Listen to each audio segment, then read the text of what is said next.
We are living in a time where we have no idea, our culture at large, what it means to be human, why we are male and female. We're confused. I want you guys to close your eyes for 1 second.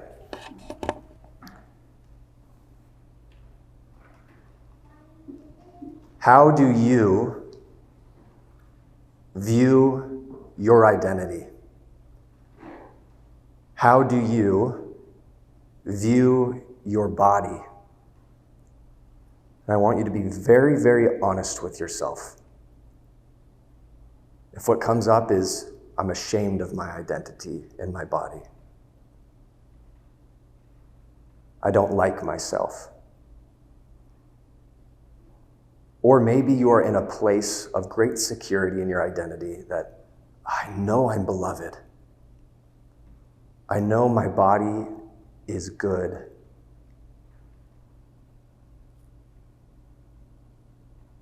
Whatever comes to your mind, I want you to say a quick prayer in your mind. Lord, speak to this today.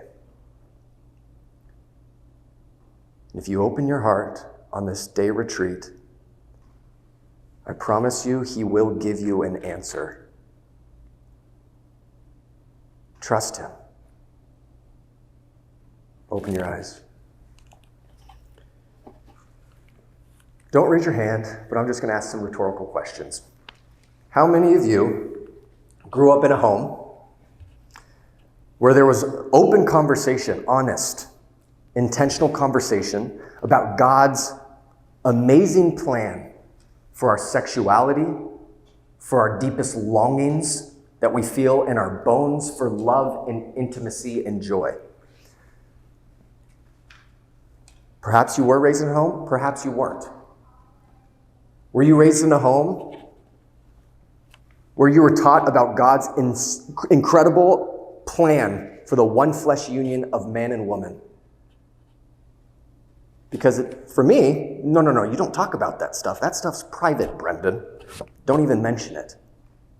Well, if we don't mention it, I'm going to learn from my 9-year-old friends who find out everything online, and wow, they're experts on love and intimacy, right? No, 9 years old, no. One day, true story, there was a young couple, man, woman, high schoolers. They were madly in love. And they wanted to go express their love for one another underneath the stars on a bright starlit night.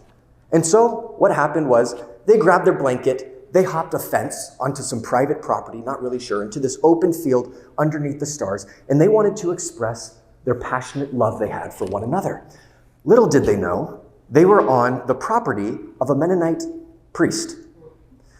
And the priest was in his rectory, and he was getting ready for bed, and he heard some racket out in the back. It looks like I should take my night rosary walk now, is what he thought. So what did he do? He picked up his rosary, and he went out the door, and he started to approach very slowly this young couple. And he walks over to them. Psst, hey, what are you doing, Father? What's going on? And he asked them, what is it that you are doing right here? Have to do with the stars. What is it that you are doing here? Have to do with heaven, God's plan. What does the theology, the study of God, holiness, heaven, have to do with our sexuality? And what we will discover today, everything. Everything. And you might be thinking, what? Well, let's dive into it. What do our sexuality have to do with theology? So I grew up in a home, I kind of mentioned it to you. It wasn't taught much as a kid. The best that I learned, this is what I learned. Me and my brother, we're about 8 years old. We're sitting on the couch. We're watching a movie with mom and dad. And a scene comes on. Oh no, it's awkward for mom and dad. It's awkward for the kids. And so what do mom and dad do? Cover your eyes. Kellen, Brendan, cover your eyes right now. So what do? Cover the eyes. But there's something in us that wants to peek. There's something in our heart that wants to see what is happening. And what do they say? No. You cover your eyes. Why, Mom and Dad? Why am I supposed to go? Well, I don't know. The church says so. Those are the rules. Well, if Mom and Dad don't know, is Kellen and Brendan, little young 8-year-olds, going to know? No. And what whispered in my heart was sexuality, bad, dirty, shameful, sinful. Run away, repress. And that is holiness. And so all the parents grew up when I was in high school. They knew, oh, Brendan's the good boy. He doesn't party. He doesn't sleep around. But my heart wanted to do all of these things. It was a false Pharisaical holiness, looking really nice on the outside while interiorly I'm a mess and confused. And I told my girlfriend in high school, because some of my friends, they were losing their virginity, they're sleeping around, because everyone was doing it. And I told my girlfriend, no, I want to save myself. There's something in me that knows that is a beautiful gift to save. And she respected that and honored that. But I may have not dove into the deep end, so to speak, but we dipped our toes in the waters. And I knew in my heart, something's off here. I'm not loving her. I'm not loving her. And I knew it. And one day, I looked at her in the eyes and I said, I'm not loving you. I feel like I'm using you. She's like, Brendan, please don't say that. And she was using me. What is using a person? It's treating another as a thing, as an object, as some instrument for your own selfishness. That's the opposite of love, Pope John Paul II has taught us. Love is to will the good for another. It's to be a gift for their good. We didn't know how to love one another at all. So what happens when you don't know? We broke up. We broke up, and I went off to college crying out to God, Lord, what is your plan? Because all my fraternity brothers were sleeping around and messing around. And one of my fraternity brothers, we were talking about, what does it mean to be a good man, a good husband, a good father? I was like, do you want to be a father one day? He's like, I do, I really do. I was like, would you like to have a daughter one day? And he paused and was like, no. I was like, what? Why? It's like, are you seeing how us guys are treating these women? Using them and discarding them? No way I'd want my daughter to be treated like that. Then why are we treating them like that? They're someone's daughters. But we know, even my fraternity brothers who weren't even religious at all, knew something is off in our culture of how we're treating one another, how relationships are. It's not true intimacy. But what is God's plan? Because people leave the church. My friends have left the church because the church is burdensome, repressive, particularly when it comes to sexual morality. And it's like 95% of Catholics who leave, it has to do with sexual morality. Interesting. What is God's plan? I gave my life to God in college, and I said, Lord, I believe your truth. I don't get you sometimes, but I believe you're the truth, so I'm going to go all in. And it took me on an internship experience in 2017 at the Theology of the Body Institute, where I studied under Christopher West, where they do 5-day immersion courses. And I'm talking to my staff before. I'm an intern, I'm new, I'm young. I think I know it all. They're like, Brendan, have you ever heard of Theology of the Body, this teaching? I'm like, oh yeah, chastity. Do this, don't do this, right? That's theology. And they're like, you don't know anything. They're like, Brendan, you're about to get destroyed on this course. You're going to get destroyed. I was like, what's there to know? I go to daily mass. I pray a lot. They're like, oh, just get ready. It'll humble you. So I'm sitting in the back of this class, and Christopher West begins to teach about this theology of the body that John Paul II wrote and spoke on it from 1979 to 1984 in the midst of the sexual revolution and free love. What's really free love? It's permission and celebration to do any sexual activity as long as there's consent. That's it. And they see the church as repressive and anti-love. And John Paul II came on stage in this Theology of the Body to say, no, the Catholic Church says that longing that you have in your bones for love and life is at the core of what it means to be human and the core of holiness. And it's like, okay, I want to listen more. And Christopher West started singing. He says, there's something in the human heart that is unique in all nations. We cry out for something more, for love. Christopher West is like, turn on the radio. Start singing Shallow. Tell me something, girl. Are you happy in this modern world? Or do you need more? Is there something else you're searching for? What does Lady Gaga say to Bradley Cooper? Tell me something, boy. Aren't you tired trying to fill that void? Or do you need more? Ain't it hard keeping it so hardcore? We sing about it. What is that deep, deep longing? There is a name for it. Eros. Eros. We often think Eros is just the love of desire. The English translation is erotic, but no. John Paul II in his Theology of the Body says, Eros is the longing, is the upward impulse of the human spirit towards what is true, towards what is good, and towards what is beautiful. We have to get in touch with that deep longing for infinite love, infinite beauty, because it's ultimately a longing for God. C.S. Lewis says this, the human heart doesn't want to just see beauty. What is beautiful to you? Is it a sunrise, a sunset? Is it a waterfall? Is it a flower that you walk past every day on your way to work? What is that thing that captivates your heart? Imagine a sunset. C.S. Lewis says the human heart doesn't want to just see beauty. We want something more. We want to unite with beauty. We want to take beauty into our being. We want to bathe in beauty. We want to eat beauty.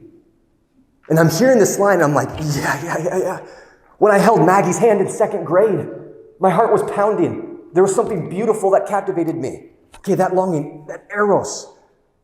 But I was taking it in misdirected ways in my fraternity. But that longing, yes, I feel it. C.S. Lewis says, we want to take in beauty. And he's like, Christopher West says, let's imagine, let's dream. What if infinite beauty, the beauty behind all creation, which is good and beautiful, what if capital B beauty, infinite beauty, the source of beauty, somehow entered creation, somehow became food that we could eat infinite beauty?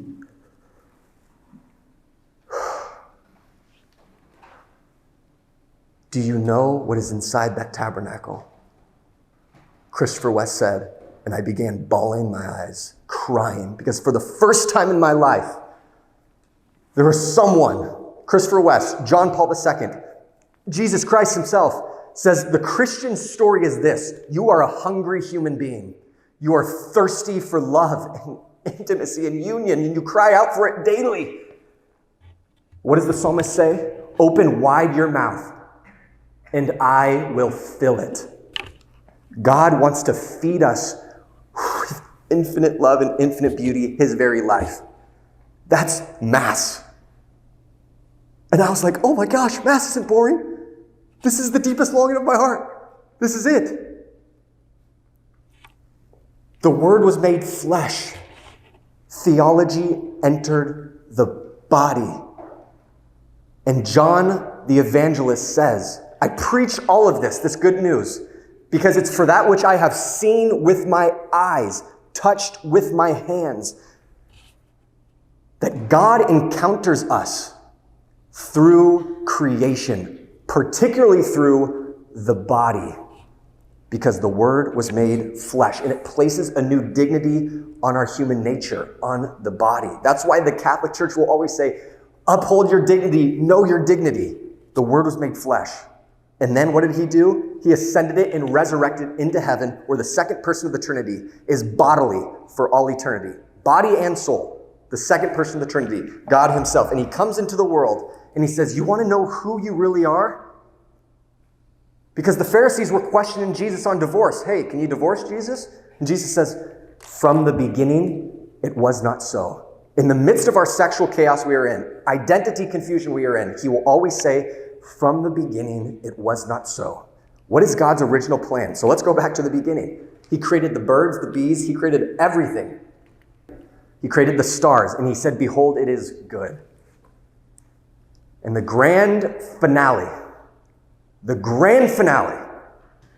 let us, God says, make man in our image and likeness. Male and female, he created them, and they were naked, and they felt no shame.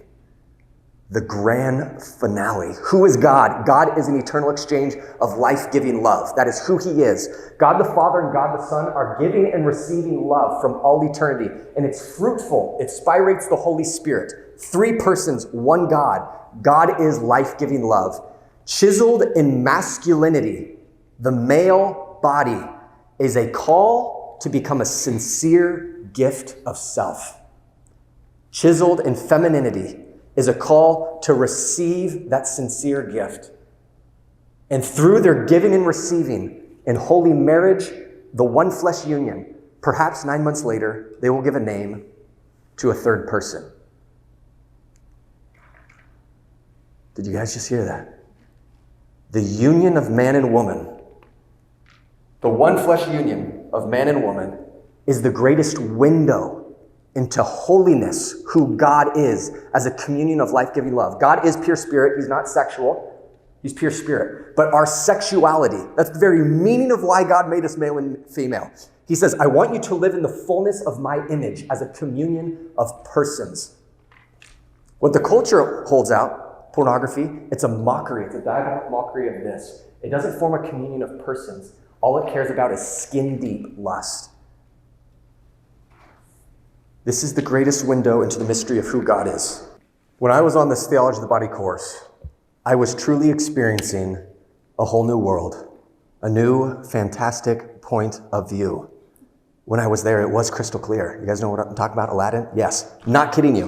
Why it changed my life was because, no joke, I was blind and could not see, and the Lord helped me to see. And I'm not kidding you. I was literally seeing images of God in every human person. And I was crying and crying because I was like, holy beep. No, I didn't do that.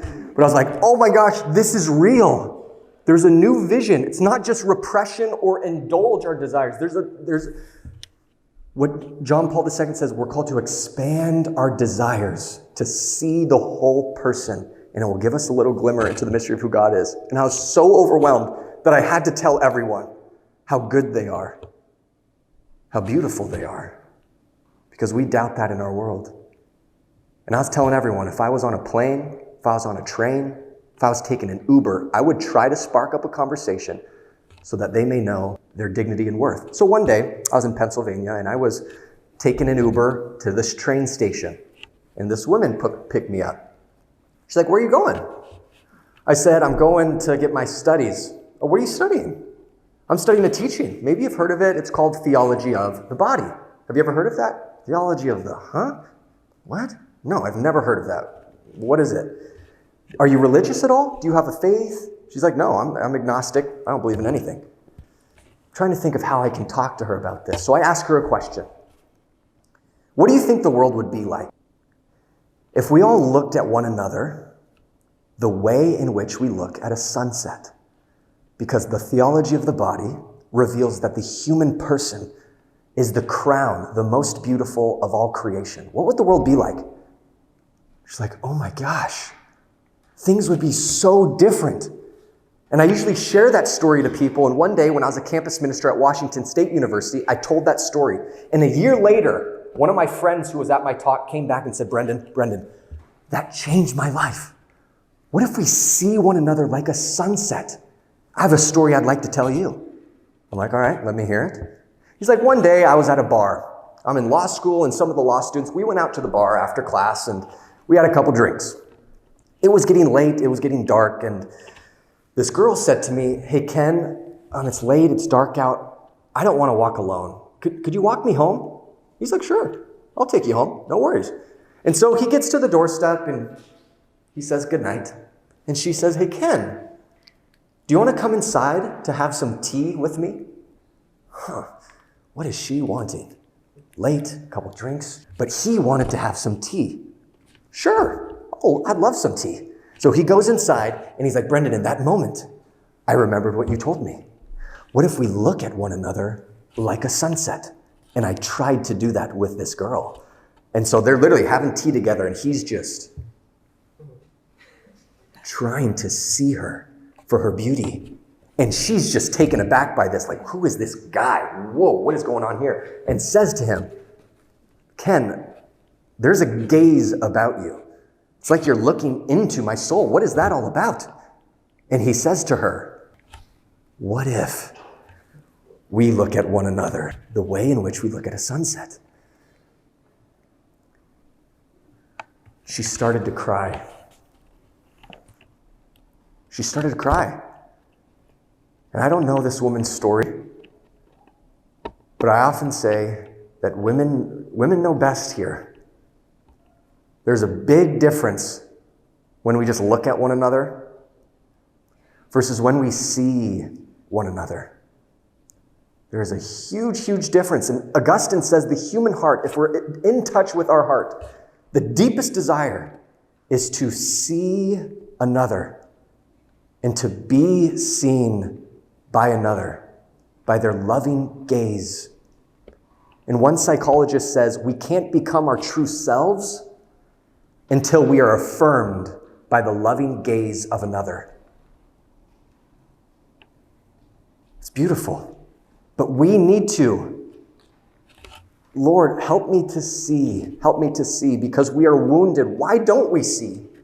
Why don't we see one another as the crown of creation, as the most beautiful? Because we're wounded. Our hearts have been twisted up. And there's a great movie that depicts this journey that we all have to go on, the healing journey of entering into this joy and redemption that Christ won for us. We can reject it daily, or we can receive it daily. It's the movie Good Will Hunting. Has anyone seen the movie Good Will Hunting? Yeah, most of you probably have. Very vulgar. I wouldn't recommend it for youth. Very vulgar and crazy. But it talks about this man named Will Hunting. And we all have our own unique story of brokenness and woundedness and trauma and pain. And we know about Will Hunting is that he was abandoned. He had the wound of abandonment by his parents, and he grew up in a foster care home where his foster father beat him with a wrench. And Will's 20 years old at this time in the movie, and he's a genius. Photographic memory, he's cool. He's very arrogant, careless kid, gets in trouble. And he starts beating up someone. And hey, Will, you got to go to counseling now. And he's going to counseling with the actor, Robin Williams, who's playing Sean in the movie. Wise counselor. Will walks into his office and he's careless. He doesn't care. So what does he do? He lights up a cigarette. He's just huffing and puffing in his room and he's joking around, and he gets up out of the chair, and he goes over to one of Sean's paintings. And in the painting is a guy in a rowboat in a storm. And he's like, did you draw that, Sean? He's like, I did. He's like, that's a great painting. That's you, isn't it? He's like, man, you're in a storm right now. Big, big storm. Waves are crashing all over you. Oars are about to snap. You're peeing your pants. You're crying for the harbors. And maybe you had to get out, and maybe you became a psychologist. And Sean's like, yeah, so let me just do my work. He's like, or perhaps you married the wrong woman. He's like, you better shut your mouth. He's like, ooh, so that's it, isn't it? You married the wrong woman. What, she leave you for another man? Sean takes off his glasses, grabs him by the throat, says, if you ever talk about my wife like that again, I will end you. I will end you. You got that, Chief? Time's up after that. A couple days later, Sean and Will are sitting on a bench overlooking a botanical garden on a fall day. Sean says to Will, thought about what you said to me the other day about my painting. I stayed up half the night thinking about it. But something occurred to me. Fell into a deep, peaceful sleep. Haven't thought about you since. You know what occurred to me? He's like, what? You're just a kid. You don't have the faintest idea of what you're talking about. He's like, why, thank you very much. He's like, let me ask you some questions. If I ask you about women, you just give me a list of your personal favorites. But you've never woken up next to a woman and felt truly happy. If I asked you about war, you'd throw Shakespeare at me. Once more into the breach, dear friends. He's like, but you've never been near one. You've never held your best friend in your lap and watch him gasp his last breath, looking to you for help. It's like if I asked you about love, you'd quote me a sonnet, but you've never looked at a woman and been totally vulnerable, known someone who could level you with her eyes, feeling like God put an angel on her just for you. You wouldn't know what it's like to be her angel, to have that love for her be there forever, through anything, through cancer. And you wouldn't know what it's like sleeping, sitting up in a hospital room for 2 months holding her hand because the doctors can see in your eyes that the terms visiting hours don't apply to you. You don't know about real loss. That can only occur when you love something more than you love yourself. I doubt you've ever dared to love anybody that much. And Will is frozen. He is frozen because truth and love pierced his heart, and he knew it. We all know it. And Sean looks over at Will and he's like, Will, I don't see a confident, secure man. I see a cocky, scared kid. He's like, but you're a genius, Will. No one denies that. No one could possibly understand the depths of you. He's like, but you looked at a painting of mine. You ripped my life apart. He's like, you're an orphan, right? He's like, yeah. He's like, do you think I know what you have been through and who you are because I read a book, Oliver Twist? Does that encapsulate you? He's like, no. I can't learn anything from you. I can't read in some book. He's like, unless you want to talk about you and who you are in your story. He's like, son, I'm in. I'm in. He's like, but you don't want to do that, do you, sport? You're terrified of what you might say. He's like, it's your move, Chief. And Sean leaves.